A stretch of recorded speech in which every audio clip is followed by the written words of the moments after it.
Britney habla claro y raspado, cariña. La noche del 28 de agosto, domingo, Britney decidió contarnos más acerca de lo que vivió dentro de esa conservatorship. La tutela, digamos la tutela. En un audio de 22 minutos y piquito en su canal de YouTube. No lo busque, que ya la muy tóxica la borró.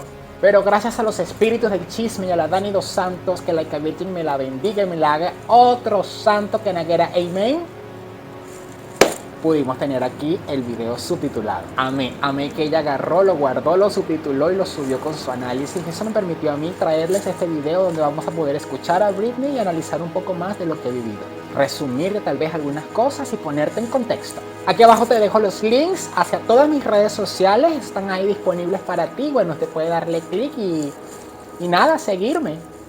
Y ajá. Y ahora sí, trae los cacahuates, Maritza, porque la Petra lo explica todo en el acto. Okay, so I woke up this morning and I realized that there's a lot going on in my head that I haven't really shared with anyone really. And I've had tons of opportunities, Oprah, interviews, to go on a platform and share hardships or just really anything that's going on in my mind, and I really don't think any of that is relevant to getting paid to tell your story. I feel like it's kind of silly. So I'm here honestly just to open myself to others and try to shed a light on if anyone out there has ever gone through hardships or whatever it is, just to put a light on it, and so that person doesn't feel alone, because I really know what that feels like. Al escuchar cómo inicia el audio nos podemos dar cuenta que a Britney no le encantaba la idea de que le pagaran por ir a contar su historia. Que tuvo propuestas, tuvo oportunidades para ir a plataformas gigantescas de medios tradicionales como el programa de Oprah, pero esta la rechazó. Yo, leyendo entre líneas a esta acción, me parece que no hay intención de comercializar con su historia. Hasta ahora, ¿no? De comercializar con ese capítulo doloroso de su vida. También entiendo que a ella no le parezca conveniente ir a otras plataformas y darles difusión, darles rating, darles audiencia, incluso darles dinero por ir a contar algo que es tan doloroso para ella. Es decir, la prensa ya ha hecho millones con la vida de Britney. Y me parece genial, me parece brillante y maravilloso que ahora ella decida contar su historia bajo sus términos y como ella le da la gana de contarlo, donde ella le da la gana de hacerlo. Les resumo que continúa diciendo que ella no había querido hablar abiertamente de este tema porque tenía miedo. Primero, de que la juzgaran. Segundo, del escepticismo. Y tercero, de lo cínico que pueden llegar a ser las personas. Pero que ahora está en un momento más cómodo donde puede contar lo que vivió y así poder llevar luz hacia otras personas que puedan estar pasando por un momento doloroso y que al escucharlas pues sientan que no están solos. Con esto tiene todo el sentido del mundo. Creo que si ella hubiese cobrado por hablar, todo esto se hubiese perdido. Hubiese sido bastante tonto decir que solo quiero arrojar luz a aquellas personas que puedan necesitarla, pero estoy cobrando por debajo de la mesa. Entonces creo que va coherente lo que hace con las intenciones que tiene. Sigamos escuchándola. Well, the actual conservatorship actually started, I think, 15 to 16 years ago. I was 25 when it started. I was extremely young. I remember a lot of my friends texting me and calling me, and we were extremely close, and they wanted to see me, but by what had happened, I honestly, still to this day, don't know what really I did, but the punishment of my father, I wasn't able to, see anyone or like anything. So, and you have to imagine none of it made sense to me. I literally spoke in a British accent to a doctor to prescribe my medication, and 3 days later, there was a swap team in my home, 3 helicopters, and I remember my mom's best friend and my 2 girlfriends. We had a sleepover the night before. They held me down on their gurney. And again, none of it made sense. Literally, the extent of my madness was playing chess with, when it was playing chase with paparazzi, which is still to this day one of the most fun things I ever did about being famous. So I don't know what was so harmful about that. But I remember my mom was sitting on the couch and she said, "We've heard people are coming here today to talk to you. We should probably go, to a hotel or something." And I never really understood what she meant. I didn't believe her. Like, is a lawyer coming here? Who is coming here? Then 4 hours later, There were over 200 paparazzi outside my house videotaping me through a window of an ambulance holding me down on a groomer. I know now it was all premeditated. A woman introduced the idea to my dad, and my mom actually helped him follow through and made it all happen. It was all basically set up. There was no drugs in my system, no alcohol, nothing. It was pure abuse. And I haven't even really shared even half of it. La Britney nos cuenta sobre la personalidad de su padre, de lo controlador que siempre fue. Que incluso su hermano cuando era pequeño llegó a jugar fútbol y que sobre él caía una presión, un control abusivo. Comenta que cuando su mamá le dio la idea a su papá sobre la tutela, este empezó a reunirse con un amigo para planear todo lo que Britney iba a hacer y hacer. Para él esto iba a ser algo gigantesco. Ella nunca pudo tomar una decisión acerca de su vida y de su carrera. Y es que ella comenta que los primeros días de la tutela, ella recuerda que el padre llegó a decir: yo soy Britney Spears y yo tomo las decisiones aquí. Y con el miedo que tenía en esa situación solo pudo decir ok. En el siguiente video ella comenta lo que vivió cuando salió de la rehabilitación de ese momento. My first job after the 2 weeks of being hospitalized and completely traumatized out of my mind, I did a TV show called How I Met Your Mother. And then I started working on an album called Circus and started working away right away. All I do remember is I had to do what I was told. I was told I was fat every day. I had to go to the gym. I had to just... And I never remember feeling so demoralized and just... They made me feel like nothing. And I went along with it because I was scared. I was scared and fearful.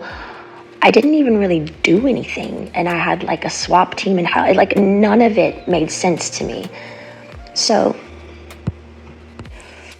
since that day, I did probably 4.5 tours. I did an album, Circus, Femme Fatale, Britney Jean, and Glory, and then I started doing a Vegas show in Las Vegas, and I did that for 4.5 years. I do remember working, and I got to a point where, you know, because my pride in my 30s, I have to live under my father's rules, and, you know, the dancers are playing and drinking and having fun at nights in Vegas, and I couldn't do anything. And I remember just being like, my performances, I know, were horrible. Like, I even wore wigs, and all the dancers were doing all these nice, sexy head flip turns, and I had conditioner treatment in my hair and, like, these little caps over my head, and just... during a whole show getting conditioner treatments just with wigs on because I was just like a robot. Honestly, I didn't give a fuck anymore because I couldn't go where I wanted to go. I couldn't have the nannies that I wanted to have. I couldn't have cash. And it was just demoralizing. So I was kind of like in this conspiracy thing of people claiming and like treating me like a superstar, but yet they treated me like nothing. Well, for some reason, I started to get a spark back. I remember recording Glory, and for some reason, I think producing and making music, and I went to this little Spanish house, and I got the fire back in my eyes for some reason, and it was at the end of recording Glory, and my son named it, and things started kind of taking a turn because I started getting more confidence just for myself, and I think with confidence, people kind of like, oh, wait, what's going on now? Like, she's speaking up a little bit more, but it might not be particularly a good thing if I'd been quiet for 15 years. Britney cree que con esa seguridad que empezó a llenarse también vino la inteligencia. Y empezó a analizar muchas cosas, por ejemplo, ¿por qué nadie de mi familia trabaja? Solo era ella manteniendo la vida de todos. Y es justamente ella quien vive sometida y quien no puede disfrutar del fruto de su trabajo. Mientras el resto jugaba al sistema que se habían creado y disfrutaban de la riqueza que Britney construía. Con esa inteligencia y con esa confianza empezó a ver con más conciencia todo lo que pasaba a su alrededor. Pero tenía que disimular que todo estaba bien, que todo estaba como antes, porque si ellos se daban cuenta de que ella era consciente de todo esto, o si ella ponía alguna resistencia, ella estaba segura de que podían lastimarla. Well, the last show in Vegas ended 2017. I went on tour, which a tour I was forced to do, but I was supposed to do a new show. So the new show came along. I rehearsed, I think, maybe 4 days ago. I don't really remember, but I went to one of the rehearsals and I said no to a dance move. I was like, no, can we do that? I don't want to do this. And then I just remember everything got really weird and quiet, and all the directors and producers went in the back room and just spoke.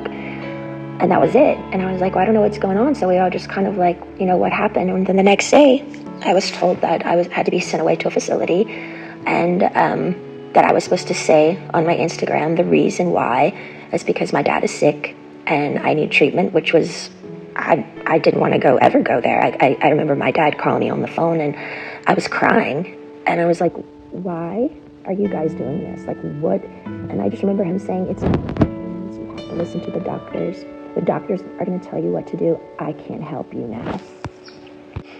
And I remember his last words were, now, you don't have to go, but if you don't go, we're going to go to court, and there'll be a big trial, and you're going to lose. I have way more people on my side than you. You don't even have a lawyer, so don't even think of it. So I did it. I went to the place. I was scared out of my mind. And none of it, again, made any sense of what they were doing to me.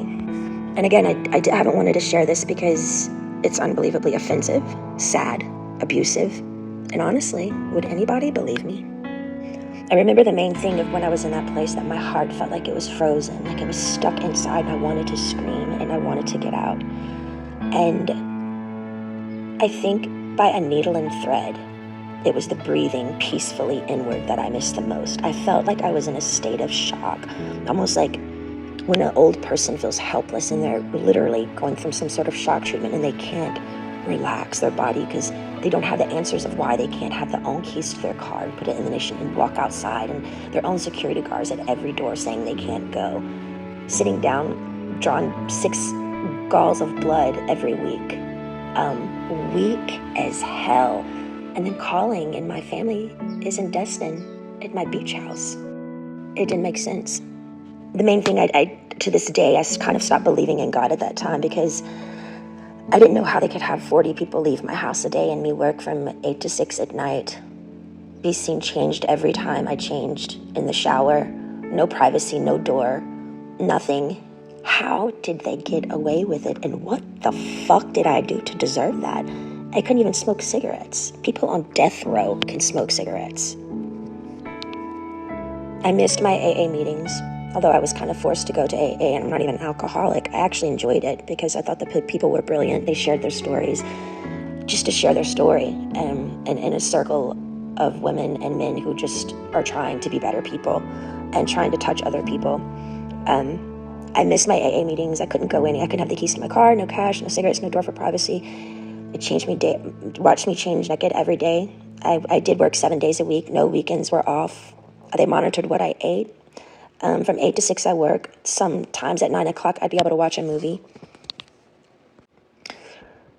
Finally, the owner of the whole facility that I was always texting to try to be able to go somewhere, just get out of the house, that place somehow, he had to let me go because the Free Britney campaign came out with all the pink T-shirts. I saw it on a lot of the morning shows, and people by word of mouth, and I think just by my fans knowing by heart that something was up. I remember one of the guys were on an interview on the street, and he said, you know what, I could be totally wrong, and if I'm wrong, I'll be really, really embarrassed, and I'll just go have a drink somewhere. He said, but I do feel like they're doing something to her right now, and I'm not surely what it is, but that's what my heart says. But the whole thing that made it really confusing for me is these people are on the street fighting for me, but my sister and my mother aren't doing anything. To me, it was like they secretly, honestly liked me being the bad one, like I was messed up, and they kind of just liked it that way. Otherwise, why weren't they outside my doorstep saying, baby girl, get in the car, let's go? I think that's the main thing that hurt me. I couldn't process how my family went along with it for so long. And I mean, almost half a year, you know? And their only response was, we didn't know. I'm like, I'm on the phone telling you right now, I'm here, please. Eventually, by the grace of God and praying on my knees, I left the place. But I was still scared. I was really, really scared. And from then on, I had support. I needed a lot of support. And I found 2 really, really great people that would come to my house weekly and just help me with my mind, because I didn't understand all the therapy that I had to do there. But why have therapy when it's forced and in like a militant, almost prison-like way that like is where you're not even all there? None of it made sense. Well, I think my strength grew because I didn't reach out to my dad anymore. En el momento en que Britney logró salir de ese lugar en donde estaba, en ese lugar que ella relata, dice que su fuerza creció porque ya no contactó más a su papá. Ella cuenta que ella sentía que le estaban aplicando un jueguito psicológico bastante abusivo donde ellos decían, ella va a regresar porque ella sabe que nosotros somos los jefes aquí. Por mucho tiempo empezaron a hacerle sentir que no valía, lastimaron su autoestima, la hicieron sentir insegura y con miedo, y por eso ellos estaban seguros de que ella iba a volver, que con miedo los iba a buscar. Dice que se armó de fuerzas y de valor para no hacerlo. Y que al contrario pudo lograr encontrar un abogado gracias a la ayuda de un amigo bastante cercano. Y así emprender esta marcha legal. Cuenta que ella sentía que le habían quitado la vida desde dentro. Que incluso dejó de disfrutar cosas tan tontas, pero tan divertidas como contar la pedrería que iba a tener su vestuario para las escenas en sus musicales. Ya a ella nada le importaba, ya ella se sentía y se había resignado que ella era la Britney dañada y que incluso ella cree que a su familia le gustaba esa idea, ese sistema que crearon o ese mito que crearon de la Britney dañada, la Britney mala, la Britney desechada. Y que a pesar de que ella hacía todo lo que ellos decían, llegó un momento en que se quejó acerca de un paso de baile en la coreografía del tour que iba a tener. Ahí, bueno, empezó el hecatombe. Cosa que yo veo en perspectiva y qué bueno que pasó así. Qué mal por todo lo que tuvo que sufrir y vivir. Porque todo esto sirvió como un punto, una llama para que el movimiento Free Britney lograra todo lo que logró. Para que el mundo pudiera mirar hacia este caso. En ese momento el movimiento Free Britney volvió con más fuerza que nunca. Bueno, y también pareciera que su valentía avivó en ese momento. Entre tantas cosas, Britney nos cuenta que tuvo un amor secreto con el que planeaba huir del país. Pero su temor era que su padre podría encontrarla fuera del país y que podría encerrarla en un sitio horrible. A lo que esta persona le dijo, estás bromeando, tu papá no te va a hacer eso. Pero siempre sí lo hizo, cariña. Siempre sí se atrevió. I'm honestly more angry at my mom because I heard when reporters would call her at the time and ask questions of what was going on, she would go innocently hide in the house and she wouldn't speak up. It was always like, I don't know what to say. I just don't want to say the wrong thing. We're praying for her. I feel like she could have gotten me a lawyer in literally 2 seconds. My friend helped me get one in the end, but every time I made contact with a firm, my phone was tapped and they would take my phone away from me. And again, I get nothing out of sharing all of this. I have offers to do interviews with Oprah and so many people, lots of money, but it's insane. I don't want any of it. For me, it's beyond a sit-down proper interview. I had no contact in that place for so long, and my heart would just want to stand up in my family's faces and scream and cry and throw a tantrum and go back in time and do exactly what I wanted to do at those times. Yeah, and might even spit in their fucking faces. Why? Because the pain my family gave me, sitting me there all day and not being able to use my feet, as they watch their grandchildren run bases to base in a family neighborhood, as if I'm dead or I don't exist, honestly makes me look up and say, how the fuck did they get away with it? How is there a God? Is there a God? Giving 8 galls of blood weekly, not being able to stand up. I was so weak. And my family's at my beach house. I was scared, broken. I'm sharing this because I want people to know I'm only human. I do feel victimized after these experiences, and how can I mend this if I don't talk about it? I have an amazing song right now with one of the most brilliant men of our time, and I'm so grateful. But if you're a weird introvert, oddball like me, who feels alone a lot of the time, and you needed to hear a story like this today so you don't feel alone, know this, my life has been far from easy and you're not alone. Wow, esta mujer necesita un abrazo enorme, enorme. En redes sociales se habla mucho sobre, ¿será que Britney tiene alguna enfermedad mental? ¿Será que no la tiene? Creo que igual, creo que no hay manera de excusar, no hay manera de justificar todo lo que Britney cuenta que le hicieron. Ella relata que prácticamente vivió secuestrada, violentada, abusada psicológicamente.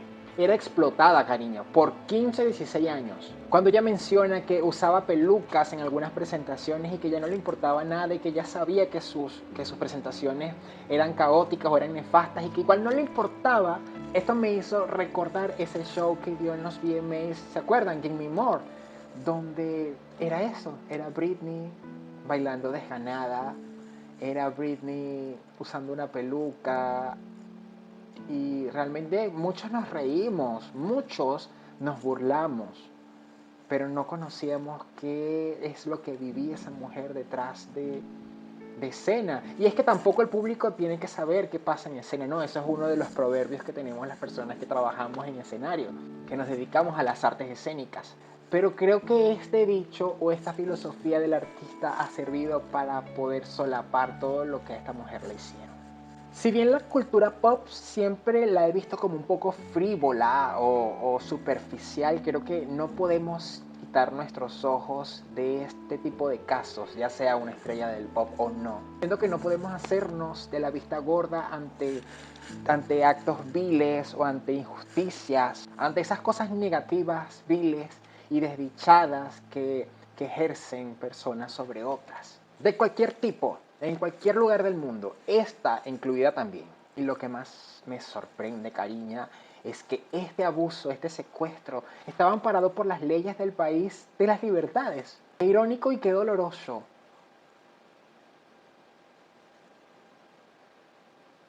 Wow, qué dolor con Britney. De nuevo quiero darle las gracias a Danis Dos Santos, es una creadora de contenido acá en YouTube y en varias redes sociales que me encanta ver y que nada, les voy a dejar por ahí el link a su canal para que vayan y le digan que van de parte de la Petra y que gracias por subir ese video porque pudimos hacer este y nada, gracias Dani. Ella no sabe quién soy, pero ajá. Cariño, estaré atenta para traer más actualizaciones acerca de todo esto. Esa será mi parte, pero tu parte tiene que ser suscribirte para poder, pues, ver las noticias que te voy a traer y activar la campanita de notificación para que YouTube te avise cuando está calentico el chiste, la noticia. Si te gustó mi video, cariño, soy la Petra. Y si no te gustó, esto es el carajo TV. Así es que habla. Dale duro, duro, duro la campanita de notificación. Ay, no. Qué broma, qué broma. Ay, qué loco. Y nada, ahora este video se acaba, cariño. Pero este que está aquí no. Este video que está acá puede empezar ya si le das clic con muchas noticias que tal vez no conoces. Dale clic en el acto.